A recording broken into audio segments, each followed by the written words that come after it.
What's going on, guys? Satsuki the Savage here, and today I'm going to be reviewing Attack on Titan, chapter 110. Now, this chapter was very dialogue heavy, okay? I still thought it was an okay chapter. Now, when we got to the end of the chapter, that's when things started to be like, oh, now we're in business. But before we had that whole explosion, from the dialogue that we got in this chapter, it was basically reinforcing things that we already kind of knew. With the whole dialogue between Pyxis and Yelena, we basically learned that Yelena is not trustworthy, which who in their right minds would trust her ass? Pyxis is an OG in Attack on Titan, right? He is an old man, so he's probably seen a whole bunch of people try to lie through their teeth. He's seen a lot of bullshit, all right? So he's telling Yelena, if you want to lie to me, mix in some truths with the lies, all right, to make it more believable. Now, other than that, we learned that Yelena and Eren actually met up in secret. What they talked about, we really don't know because Yelena is not a credible source of information.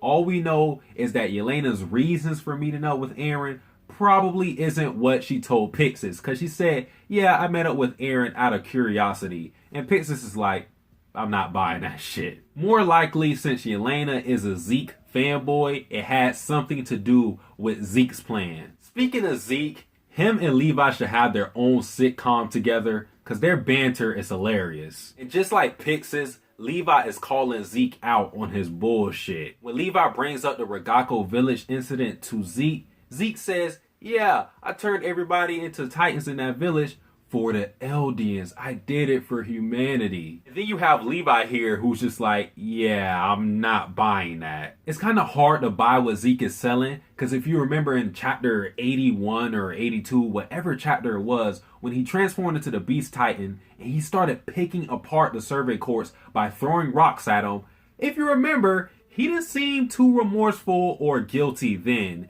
He was throwing rocks at people while saying, yeah, I gotta have some fun. However, the one common thing that Zeke and Levi agree on is that whatever they're going to do with Zeke, they need to hurry up and do it. Why? Because Zeke already knows that Marley is coming to attack them. And plus, Zeke is supposed to die soon, so this whole rumbling experimentation that they're supposed to do, they should have been done it. And of course, with Eren escaping, it's going to be pretty hard now. And then we have the conversation between Hanji and Capone. Hell if I know if I pronounced that right. What we learned from Capone is that Yelena is even more untrustworthy than we initially thought. At first, Yelena was gung-ho about killing Marleyans, and then once she gets to Paradise Island, she is trying to protect the Marleyans and she's trying to make sure that they have certain rights and certain jobs. So Hanji, seeing that contrast of character, that contradiction, she's like, something has to be up. If I had to guess something, I would guess that Yelena or Zeke have plants and spies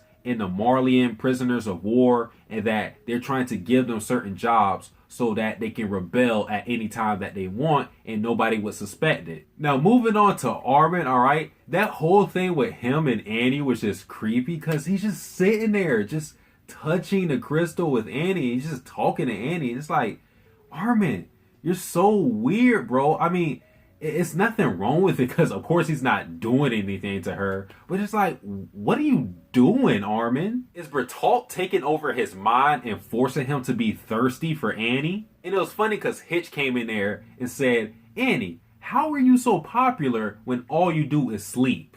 I think that was Isayama directly trolling his audience, basically asking us, why do you guys love Annie so much? I mean, she's been gone for a while. Then you had the whole conversation between Zackly, Armin, and Mikasa. And I really love Mikasa and Armin in this moment because before they felt so distant from Eren, but you can still see that they actually really care. I mean, we all knew that they cared about Eren. It's just that they haven't done anything to actively talk to him, at least what we've seen on panel. But as we can see, Zackly had no intentions of letting Eren see any of his friends because they were trying to pass on the Founding Titan to somebody else. And it seemed like Zackly wanted to put Eren in a shit machine because when they were talking about Eren, he just looked over his shit machine like, oh, I haven't used that motherfucker in a while. Eren could be a good test subject for that. It's funny because Armin and Mikasa don't know what the hell that is. So if Mikasa did know what Zackly was thinking at that moment, I think Zackly would have been out that window before the explosion. Then we get the explosion and Zackly is dead. Rest in peace to Zackly, you piece of shit. No pun intended.